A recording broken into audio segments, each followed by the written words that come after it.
ひたすら家を歩きながら鹿の子の子の虎視眈々とかいろんなリズム速さでずっと連呼してて、あわよくばなんか令和のアニソンの決定版みたいなに一周回ってなったら面白いんじゃないかな。F 分の1揺らぎに近しい特性を持ってるっていう。そうです。本日のミューズボックスは現在世界で話題沸騰中のアニメ「鹿の子の子の子虎視眈々」の、制作スタッフとして、音楽ディレクター福森さん、作曲家和賀さん、そしてのこたんに来ていただきました。よろしくお願いします。よろしくお願いします。よろしくお願いします。アニメ「鹿の子」は押尾翔さん原作の漫画をアニメ化し、アニメーションは「進撃の巨人」や「スパイファミリー」の制作でも有名なウィットスタジオが担当、そしてアニメ放送前に投稿した主題歌「鹿色デイズ」のイントロが世界的大バズりで、YouTube では1時間耐久イントロ動画が500万回を突破。TikTok ではイントロ部分の動画が1200万回を超え、さまざまなクリエイターが真似をする今一番熱いミームとなっております。ねえのこたん。ということでいろいろお二人そしてのこたんに質問していこうと思います。よろしくお願いします。お願いしお願ます。いします。今世界的にバズっているこの鹿色デイズが、どのようにして生まれていったのかっていうのは本当にたくさんの人が今気になってると思うんですよね。なのでその辺をちょっと一つずつちょっと聞いていこうかなと思ってるんですけど、まずどんなお話が来たんですか？ランティスレーベルさんとツインエンジンさんの方から、タイトルが鹿の子の子の子虎視眈々という作品で、そのタイトルをタイトルがとにかく耳に残る、印象に残る楽曲を作ってくれっていうお話をまず受けて打ち合わせに臨んだという形ですね。タイトルが頭に残るっていうオファーというか、その時って最初どんな打ち合わせするんですか？そうですね、通常だったらその作品の資料とかをそこで一緒に読んだりとかして、でこういう作品でこういうテーマの作品主題歌を作りたいので、ざっくりその詳細とかを聞きながら担当の方と打ち合わせをするような形です。そこで何が最初決まっていったんですか？最初にお話したその鹿の子の子の子虎視眈々っていうそのワードをとにかく連呼してほしいっていう、もうこれだけです。シンプルです。もう明快にこれだけ。じゃあその話を受けてオファーっていう形になるんですか？そうですね、一応和賀さんが弊社の所属の作家ということもあり、その打ち合わせを踏まえて、ざっくりこんな感じにしたらどうかみたいな、割ともうその瞬間打ち合わせの中でフラッシュでアイディアとかが頭に結構降ってきていたので、なるほど。それをもうそのまま和賀さんにお伝えして料理していただいたという形です。和賀さん、ある種打ち合わせの内容をお聞きして最初どう思ったんですか？まずいきなり福森さんから電波ソング作れるっていう LINE が飛んできて作ったことないなと思いながら作りますって送ったら、聞いたらその作品も聞かずにそれが来たんですけど、作品を聞いたらもう塩先生の漫画で原作のアニメだったんで、僕もともと塩先生のイラスト好きだったんで、これはやるしかねえと思ってやるぞという気持ちで、そこからあれですね、多分3日4日ぐらいひたすら家を歩きながら鹿の子の子の子虎視眈々とかいろんなリズム速さでずっと連呼してて、なるほど。寝る時も風呂の中でもトイレでもずっと鹿の子の子の子虎視眈々、鹿の子の子の子虎視眈々とかいろんな速さで行って一番しっくりきた速さで今のあれを作ったって感じです。タイトルが、耳に残るようにというかっていうオファーがあったら、まず鹿の子の子の虎視眈々を言い回るところから始めたんですね。まずそこからですね。それでなったんですね。そうなんですよ。一足先に僕は耐久をしていたという僕はやっぱり音楽作ったこともないので、やっぱその歩き回って鹿の子の子の子虎視眈々のここだなっていうのが決まる。それはやっぱ自分にこれかっていう感覚にいろんなものを試した中で。そうですね。それ何が決め手というか、歌ってる時というか言ってる時のこの語呂の良さとワードが入ってくる速さが一番これがいいなと思って、そこから一応アニメの尺が決まってるんで、そこから微調整はしたんですけど、大体もう1パターンではもっと曲自体が遅くて鹿の子のコールが速いパターンもあったんですよ。はい鹿の子の子のこしたんたみたいな話のずっと言うやつも考えたんですけど、それだとちょっとなんかちょっと早いな、何言ってるか分かんないなと思ってもっとゆっくりちゃんとワードを聞かせようってことであの速さになりました。まあ、仮みたいなものがデモみたいなのができて福森さんにお送りするはいそうですねわけじゃないですか。それ最初聞いてどう思われたんですこれはなんか勝ったなっていうふうに思いましたね。か？なんか僕もその発注をする前段階で実際に僕も歌ってみたりとかしてこんなパターンがあるんじゃないかみたいなでいろいろディティールを結構な長文で確か送りつけたんですけど、これは多分、一番最初に聞いて一番最初に多分中毒になった人間だったんじゃないかなっていうふうに今思うと感じてますね。勝ったなって思ったある種理由みたいなのって明確にあったりするんですか？ワードのそのキャッチーさがやっぱ凄まじくて、で割と発注オーダーの時ももう何だったら1時間耐久動画じゃないですけどイントロからエンディングまでもメロディーとかなくても鹿の子の子の虎視眈々でイントロからエンディングまで行って終わる曲でもいいんじゃないかぐらい最初思ってたんですよ。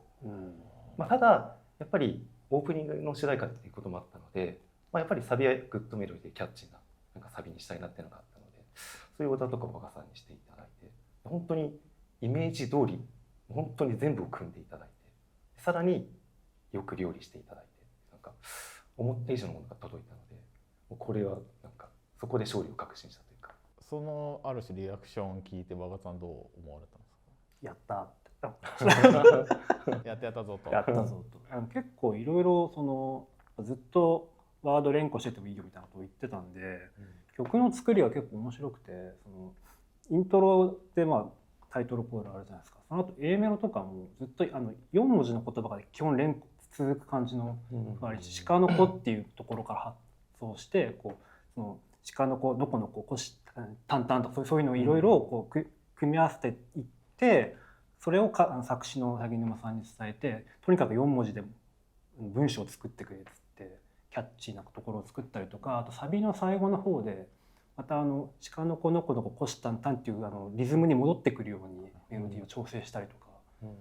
いろいろ考えてこれでもかってぐらいキャッチーな要素を入れた感じですね。今昨今すごいたくさんアニメがある中で主題歌もちろん大事だと思うんですけど、その中でも今勝ったなっていろんな要素あると思うんですよね。やっぱ流行るだったりとか、聞きなじみみたいなところのまさにご自分が和賀さんにお願いした部分とかっていうのは 100% 言ってましたか？いやもう200% ぐらいじゃないかなっていう、割とその細かいディティールの話をさせてはいただいたんですけど、それこそ本当にもうメロディーがなくても構わないので、もうそのキャストさんの掛け声であったりとかガヤとかセリフとかラップとかが入っても全然いいのでっていうようなお話をしてたので、本当に200% のデモが届いたなっていう。で普段は結構アニメのデモ曲を作った時ってリテイクとかを結構するもんなんですけど、今回に関しては一切リテイクはしてないですね。全くなかったですね。これは作詞に関しても一緒でリテイクを今回は一切加えていなくて、でも多分発注の段階でそれを全部作家が汲み取っていただいてもうスムーズにやり取りができて曲が仕上がった。結構みんなの意思統一が最初からできてたっていうのもそうですね。多分アニメとか音楽シーンも近しいところを和賀さんとかとは見てきたので、八木沼さんも世代的にも結構近いのもあるんですけど、多分そこの連帯感というのがそもそもあったんじゃないかなっていう。あとあれですね、原作がすごいじゃないですか、お話が。あれをまずあれを読んでみんなでこれに負けちゃいけないっていう気持ちが多分基準がまずもうそこもあったってことですよね。だいぶあれはハードルが高かったのでそうですね、だいぶ高かったですね。原作があって今回アニメ化って原作のハードルって、いろんな作品がある中でもこのベクトルのハードルってすごい高いものそうですね。そこってどういう解釈というか最初されたんですか？そうですね、やっぱり原作がいわゆる平成の逆漫画みたいな文脈のある内容だったので、じゃあ主題歌もいわゆる平成のザ・アニソンキャラソンみたい雰囲気をこう踏襲した上でそれをモダナイズしてこうなんかあわよくばなんか令和のアニソンの決定版みたいなに一周回ってなったら面白いんじゃないかみたいな、なんかそういう気概を持ってして制作してみたっていう感じです。このバズり方とか、あとやっぱりその楽曲の雰囲気とか、あとやっぱキャラクターの立ち方みたいな、確かに僕も平成のアニメ、LINE のものを見ていたのをすごい思い出しながら聞いてたんですけど、とはいえなんかね、まさにこういわゆる今風っていう言葉としてどう具体的になんかアップデートってなんか難しいなって思う中でも、こう今風ってどこをこうなんか気をつけたみたいなのってあるんですか？そうですね、やっぱりそのディティールとかそのサウンド感がどうしても古くなってしまったら違うんじゃないかなっていう懸念とかあったので、もちろんその作家の選定もそうですし、ミュージシャンとか音響エンジニアの選定とか細部までこだわって割と若いメンツを集めたみたいなところもあるので、古くさくならないようにっていうのは結構念頭に置いて留意して作りました。結構最初衝撃だったんですね。僕は本当に普段よく僕 TikTok もやってるから TikTok も見るんですけど、こうって何気にこう見てたらコシタンが踊ってる動画がまずパンって出てきて、何やろなと思ったら次のカットが切り返しで鹿が眺めてるっていうカットに変わった瞬間に、これなんだと思っていいね数見たら何十万もいってて、でコメント見たら、日本人はそうなんですけど海外勢のコメント多かがったですね。本当に多くて、これは一体何が起こってるんだって YouTube 見たらなんか1時間耐久動画っていう謎の動画が投稿されていてそうですよね。これ何が起きてんだろうかと思ってたのがまず僕は最初だったんですけど、そのなんかバズるっていう文脈って最初もちろん、狙うは狙うわけじゃなくて、作る時にも流行ったらいいなみたいな。そうですね、頭の片隅にやっぱり、はいこの業種に限らず皆さん持ってるんじゃないかなと思います。最初はそういうなんかやばいことになってるぞみたいなのを知った瞬間ってどう思われたんですか？寝て起きたらああなってたんで、そうですよね。そんな感じだったんですね。そうですね。びっくりだと思うんですけど、そうですね。なんかそのびっくりもいろいろあると思う。なんかでも行くと思ったみたいなところなのか、まだ行けるみたいなところなのか。なんかそのシカヨデイツを作る際に何でしょう、一番念頭に置いていただくこと、とにかく原作のファンの方々ともう押尾先生が喜んでいただけたら一番いいなって思って作っていたので、デモが上がった段階で国内ではなんか話題になるんじゃないかな、なり得るんじゃないかなっていうのがあったんですけど、まさか寝て起きたらこう海外ミームまでこう消化されてて、こんなことあるんだ、さすがにちょっと予想だにしていなかったかという感じです。なかなかない、本当に1年に1回あるかないかだと思ってるんですね、この現象って。なんか周りからの反応みたいなんて結構あるもんなんですか？ LINE が結構来て、お前が鹿だったのかっていう LINE が来て、いや俺鹿じゃないんだけどなと思いながらそうそれ結構来ましたね、割と。反応多かったですね。やっぱりその、動画見て多分同じ業種だとクレジットみんな見るんで、ってなって送ってくれたなと思うんですけど、同じような文章でたくさん来たから俺鹿なのかなってだんだん思い始めましたそのうち鹿になるかもしれないですね、もしかしたらね。いわゆる大バズりで、しかも世界レベルのバズりってなかなか到達しようと思ってもできないし、誰が最初に何かをやってくれるんだろうみたいなところまず